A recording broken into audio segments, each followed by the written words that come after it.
آج ہم سندھ میں کرپشن کا ایک منفرد طریقہ واردات آپ کو بتا رہے ہیں، جس کے تحت سندھ میں 600 سے زائد بیمار منصوبے ترقیاتی بجٹ کا خون نچوڑ رہے ہیں۔ یہ پروجیکٹ نہ زندہ ہے نہ مردہ، لیکن سندھ کے ڈیولپمنٹ بجٹ سے اربوں روپے ہڑپ کر چکے ہیں۔ برسا برس سے قومی خزانے کے یہ سفید ہاتھی بنے ہوئے ہیں۔ ان منصوبوں کو مکمل کرنے کے لیے 400 ارب روپے درکار ہیں۔ ان ترقیاتی منصوبوں میں سے شعبہ تعلیم کے کچھ منصوبوں کا جائزہ لیا ہے ہمارے نمائندے خصوصی اختیار کھوکر نے اپنی اس رپورٹ پہ، جو انہوں نے حیدرآباد، ٹنڈو محمد خان اور تھرپارکر میں جا کر تیار کی۔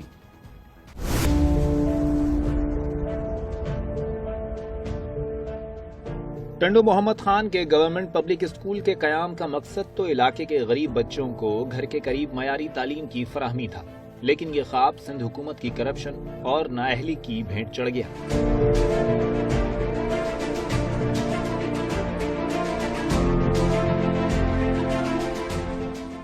$25 کروڑ روپے کی لاگت سے یہ منصوبہ 4 برس میں مکمل ہونا تھا، لیکن 29 کروڑ روپے خرچ ہو جانے کے باوجود 14 برس بعد بھی مکمل نہ ہو سکا۔ پچھلے 6 برس سے تو تعمیراتی کام ہی ٹھپ ہے۔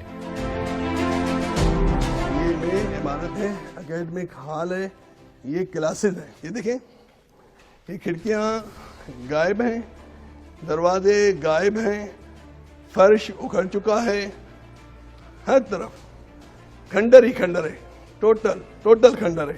وزیر اعلیٰ سندھ پچھلے 15 سال سے بار بار جو تقاریر کرتے ہیں، جو اعلانات کرتے ہیں، اپنے جو کارنامے حکومت سندھ پچھلے 15 سال سے بتاتی ہے، ان کارناموں میں، عوامی خدمت کے کارناموں میں یہ پبلک اسکول بھی شامل ہیں کہ جی ہم نے پبلک اسکول بنائے لوگوں کو بہترین تعلیم دینے کے لیے۔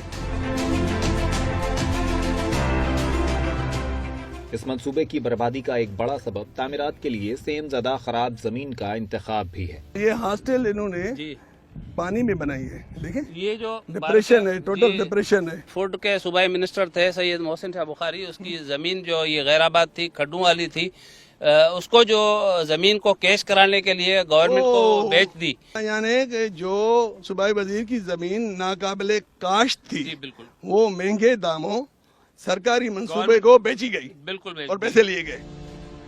Government public school Tando Muhammad Khan تو 14 برس میں مکمل نہیں ہو سکا، لیکن تھرپارکر کا